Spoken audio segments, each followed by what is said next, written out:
तो दोस्तों टीटागृह ने अपने क्वार्टर फोर के नंबर को डिस्क्लोज कर दिया है। तो चलिए देखते हैं क्या है क्वार्टर फोर के नंबर्स के अंदर। लेकिन उससे पहले बता दूं, कंपनी की ओर से डिविडेंड की भी अनाउंसमेंट की गई इस क्वार्टर में। ₹1 के हिसाब से कंपनी आपको डिविडेंड देने जा रही है। चलिए नंबर देखते हैं, डाटा क्रोज में है।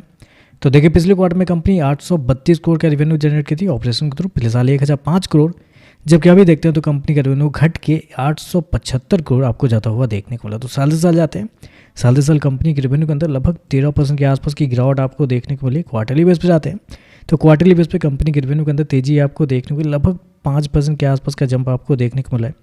तो क्वार्टरली बेस पे बढ़ते हुए देखने को मिला है, जबकि साल से साल कंपनी के रेवेन्यू आपको गिरते हुए देखने को मिला है। वैसे नॉर्मली कंपनी के नंबर को साल से साल ही देखा जाता है, तो साल से साल देखते हैं तो कंपनी के रेवेन्यू आपको गिरते हुए देखने को मिला है।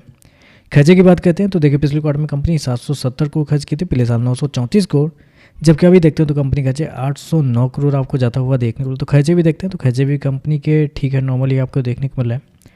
प्रॉफिट की बात करते हैं तो देखिए पिछले क्वार्टर में कंपनी 45 करोड़ के प्रॉफिट होती है, पिछले साल 123 करोड़ के घाटे में थी कंपनी, जबकि अभी देखते हैं तो कंपनी आपको 51 करोड़ के प्रॉफिट में आपको जाते हुए देखने को मिले। तो साल से साल जाते हैं तो कंपनी घाटे से मुनाफे में आपको आते हुए देखने को मिले, जबकि पिछले क्वार्टर के मुकाबले देखते हैं तो कंपनी का प्रॉफिट आपको बढ़ते हुए देखने को मिले। लगभग 13-14% के आसपास की तेजी है। लेकिन बेसिकली पिछले साल घाटे में क्यों थी? क्योंकि कंपनी को एक अच्छा खासा पैसे जो है एक्सेप्शनल आइटम में नुकसान हुआ था, 157 करोड़ के आसपास का नुकसान हुआ था, जिसकी वजह से आप कह सकते हैं कंपनी का जो प्रॉफिट है वो आपको घाटे में थी कंपनी पिछले साल, अभी मुनाफे में देखने को मिले।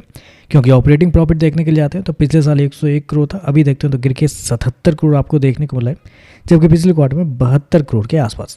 तो ऑपरेटिंग प्रॉफिट देखने के लिए आते हैं तो ऑपरेटिंग प्रॉफिट साल से साल लगभग 26% के आसपास की गिरावट है कंपनी का ऑपरेटिंग प्रॉफिट के अंदर साल से साल। तो ऑपरेटिंग प्रॉफिट देखते हैं तो साल से साल लगभग 24% के आसपास आपको गिरते हुए देखने को मिला है। क्वार्टरली बेस पे देखते हैं तो वहाँ पे आपको 5% के आसपास की तेजी है। तो रिवेन्यू प्रॉफिट दोनों देखते हैं तो आपको साल से साल गिरते हुए ही देखने को मिला है। ईपीएस की बात करते हैं तो देखिए पिछले क्वार्टर में कंपनी का ईपीएस ₹3.37, पिछले साल देखते हैं ₹9.17 माइनस का, अभी देखते हैं तो ₹3.83 आपको देखने को मिला है। तो ओवरऑल देखने में तो नंबर थोड़े से कमजोर आपको देखने को मिला, क्योंकि रेवेन्यू के अंदर गिरावट है, कंपनी का ऑपरेटिंग प्रॉफिट साल से साल गिरते हुए देखने को मिला है। लेकिन मैं आपको एक चीज़ सजेस्ट करना चाहूँगा, बेसिकली ये आखिरी रिजल्ट सीजन का वीडियो है इस Q4 के लिए, तो मैं एक चीज़ आपको सजेस्ट करना चाहूँगा। बेसिकली क्या है ना कि पिछले कई क्वार्टर से कंपनी के नंबर कमज़ोर आ रहे हैं, लेकिन अब नहीं बेचना है, अब नहीं बेचना है इस शेयर को। क्यों नहीं बेचना है? क्योंकि अगला क्वार्टर जो आने वाला है वो क्वार्टर आपको बहुत ही शानदार आपको देखने को मिलेगा। ऐसा नहीं है कि कंपनी के ऑर्डर बढ़ेंगे या कुछ होंगे, उससे मुझे कोई मतलब नहीं है। Q1 के नंबर आपको बहुत शानदार रहेंगे। क्यों शानदार रहेंगे? क्योंकि पिछले साल Q1 में कंपनी का रेवेन्यू 690 करोड़ के आसपास था और कंपनी का प्रॉफिट 43 करोड़ था। और जिस सप्ताह से पिछले 4 क्वार्टर में कंपनी के नंबर आपको देखने को मिले तो 800 से 900 करोड़ के आसपास का रेवेन्यू बनता हुआ देखने को मिला, प्रॉफिट भी लगभग 60-70 करोड़ के आसपास है। तो Q1 के जो नंबर रहेंगे वो पिछले साल के मुकाबले बहुत ही शानदार हो सकते हैं। तो अगर आपने इंतजार किया है बहुत अच्छे खासे समय, बहुत अच्छे खासे लॉस में आप बैठे पड़े हैं, तो अभी बेचने की बिल्कुल ज़रूरत मत कीजिएगा, क्योंकि अगला क्वार्टर मुझे लगता है कि अच्छा आपको आता हुआ देखने को मिलेगा।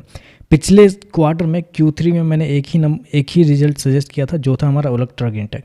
इस क्वार्टर में देखिए ओलेक्ट्रा ग्रीनटेक के कितने अच्छे नंबर है। अगले क्वार्टर में 2 कंपनी के नंबर अच्छे आएंगे, याद रखिएगा, जो शेयर लगातार आपको गिरते हुए देखने को। पहला तो हमारा टीटागृह हो गया, टीटा के नंबर अगले क्वार्टर में अच्छे आएंगे। दूसरा हमारा जो है तेजस नेटवर्क, इन दोनों के नंबर जो है अगले क्वार्टर से अच्छे आने शुरू हो जाएंगे। तो इन दोनों के जो शेयर होल्डर है उनको अगले क्वार्टर से थोड़े शायद अच्छे लेवल आपको देखने को मिलेगा। तो बेचने की जल्दीबाजी मत कीजिएगा, नंबर कमजोर देखने को मिले, लेकिन अगले क्वार्टर से नंबर अच्छे आएंगे। इस पे मार्केट यूजुअली फ्यूचर पे ही रिएक्ट करता है और इसी वजह से शेयर नीचे के लेवल से 30-40% ऑलरेडी उठा हुआ भी है। तो अगर गिरावट आती है तो उसमें थोड़ा ऐड कर सकते हैं तो ऐड कीजिएगा, क्योंकि अगले क्वार्टर से मुझे लगता है कि नंबर अच्छे आ सकते हैं। बाकी होने को कुछ भी हो सकता है, लेकिन उम्मीद है कि अगले क्वार्टर से अच्छे नंबर आपको आते हुए देखने को मिलेंगे।